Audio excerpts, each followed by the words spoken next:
Serious. How did you survive the most difficult and darkest time of your life? Before we start with the first story, please hit a subscribe and ring the notification bell to stay updated with us. Story 1. Tried to suicide on Xmas morning years ago. When I'm near blackout drunk, I suck at tying knots and just knocked myself out on my garage floor. When I came to, it hit me what I just tried to do. Went to my doctor and told him everything in tears. Went on antidepressants and walked through my local park every day. Slowly got better and nature helped a lot. Story 2. I considered how my departure would impact my elderly parents. It would have them both. I considered how my departure would have impacted my children. It would have damaged them, possibly beyond repair. I wanted to show the person who almost destroyed me that she wouldn't get away with it. And then I met the best woman in the world and wanted to survive for her. Story 3. It's gonna sound weird, but I just felt like something stopped me. I was 22, just had a really bad breakup and was about to be fired from my job. Had a loaded gun in my hand, really thinking about it. And then out of nowhere, I just felt a presence. And it made me snap back from the edge. I'm not even religious, like I don't think Jesus came and stopped me. So it's hard to explain, but whatever it was, me 8 years later is thankful that I didn't. Story 4. Therapy. Even if you're thinking I don't have anything to talk about or everything seems fine, there are tremendous benefits from being in regular, weekly or bi-weekly sessions with a mental health professional. Story 5. Not entirely healthy, but I simply turned myself into a selfless robot. Back in college when I was really stressed out and thinking about suicide, I end up telling myself, if I can't make myself happy, I may as well go out of my way to make others happy at my expense. It does distract me from the suicidal thought. Though it end up making me having tendency to suppress my emotion too much that triggered a second depression phase 5 to 7 years later. Took me 2 years of therapy to finally get back to a decent shape. Story 6. I am in turmoil. Husband of 40 years moved out and filed for divorce. Blindsided overnight. Says he no longer loves me. Doesn't care. My family is all deceased. I am alone. I made him my entire world all these years. He acted depressed and angry, withdrawn past 1 year. Fell out of love, he says. I am devastated. I can't see a light at end of tunnel. He won't even talk to me except to say move on. He has and find another man. I am 60. Help. Reply. I was blindsided by my first divorce. Also, I have a few tips if you're interested. 1. Make sure he bears the brunt of the work divorcing you. You didn't ask for this, and blindsiding you was heartless and rude. He can do all of the work. 2. Get a therapist right away, and go weekly or twice weekly. There will be all of the stages of grief, and it's more painful when you're losing someone because they don't love you than if they just died. You will need a professional to help sort through it all. 3. Rally your support network if you have one. Talk to your religious organization if you have one, and talk to all of your friends as often as you can. 4. This one is hard, but eventually you'll see this. He has done you a favor. By cutting you loose, he's allowed you to live unfettered by the burden of living with an asshole, and he's only going to decline in health and increase independency at this point. So you won't have to care for him through that. You are your own agent now. Finding another man.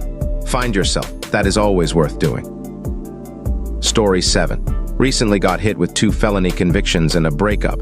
I'm trying to focus on starting my business, helping a family member through stage 4 cancer, going to the gym, being there for my dogs, and leaning on my friend and mother. It's rough someday, but I'm trying. Story 8. It took me visiting a psychiatrist for my binge eating to actually register that my relationship was abusive and to give me the tools to stop accepting abuse and to leave my first marriage. I thought everything was fine. I thought my marriage was good. It wasn't. It was emotionally abusive in such a way that I was just accustomed to being treated that way thanks to my parents having the same style. Story 9. I contemplated suicide many times, and before I had people that I cared about, the only thing that stopped me was the fear that doing it would be painful. I had no options to go quickly and quietly, and was too big a wuss to jump into the ocean or stab myself. I'm glad that I didn't. Story 10. When my wife died, I wanted to die too. The only thing that kept me going was my kids. Reply. Same. My wife died 6 months ago. Raising our son to be a person she'd be proud of was a purpose I could always fall back on. It's gotten easier. Time really does heal all wounds. But there were plenty of times when I just put my head down and thought, get through today for him. Whoever is reading this and going through some I hope you can find your own way to just keeping on. Story 11. I don't know if I will be of any help, but I will try my best and give options that helped me. 1. I look forward to things. For example, I'm very into UFC and anime. It's my two favorite things. Whenever I had suicidal thought, I would think about how much I want to see this next episode or this next event. Even little things that my family planned gave me something to look forward to and a reason to push on throughout the week. 2. Talk to someone. It could literally be anyone. A therapist, counselor, mom, dad, brother, sister, etc. Talk to them and tell them why you feel the way you feel. It is not good for you to hold things in and struggle alone. I was never good at this and always found it cringe, but I actually tried it and it helped me significantly. I mean, it really helped. Sorry, it's only 2 things and they may be basic answers, but I thought I would at least try and help. Story 12. I was falsely accused of rape at the age of 17. It ruined all my relationships with my friends and GF at the time, as that's how they perceived me. The person who accused me was close with some members of my family, so they tried to brush it under the carpet and move on, trying to get me to forgive and be one happy family again. I ended up moving away and joining the military. I still struggle with the pain of what felt like my family abandoning me, especially when I see them all posting pictures together, including the accuser, on social media. It's made me turn to alcohol quite a lot. I tend to drink until I black out a few times a week. I do have a few people who know me and what I went through who are completely behind me, and if it was tea for them, I honestly don't think I'd be here typing this response right now. Story 13. When my infant son died, I wanted to cease to exist. The pain was awful. Thinking about surviving a whole day was unbearable, let alone the rest of my life. I slept a lot. I stayed in bed except to feed or walk my dog. I couldn't even feed myself really. Anything more complicated than toast was too difficult. A doctor prescribed me antidepressants and sleeping pills, which I needed just to get through the nights. The one place I had to go to was a support group. Once a week, I'd drag myself out of bed to get there. It helped me a lot. They'd sit me down with a cup of tea and there were biscuits. 5 years later, I still go to that same group, except now I'm able to shower, prepare food, socialize, and work, etc. Story 14. 1 minute at a time turned into 1 hour at a time, which turned into 1 day at a time. I'm still going through it, but here's what I did during the darkest moments. Talk to someone. And I mean really talk to them. If you don't want to talk to someone you know, talk to someone you don't, whether that's a doctor or a stranger on the other end of the phone. Tell them the truth.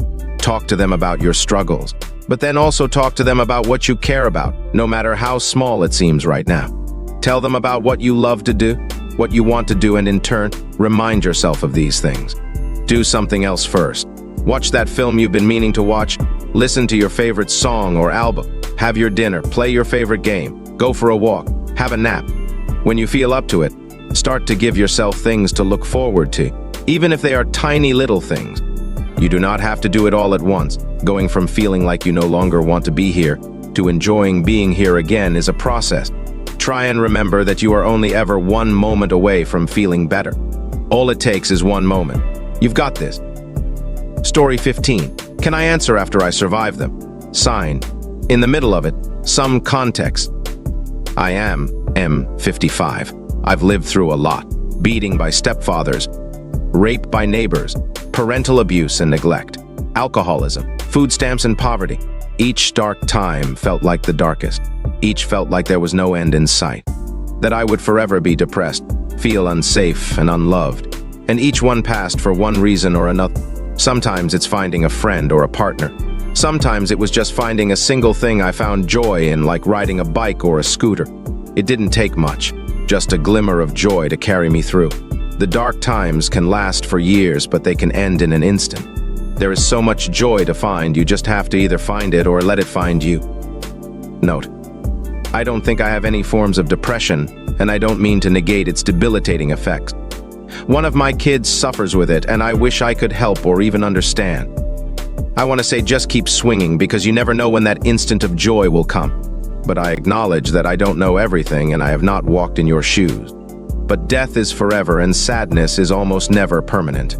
All right, folks, that's a wrap. If you like more of this, please hit a thumbs up and subscribe to the channel. You can also share your thoughts in the comment below. I'll see you in the next video.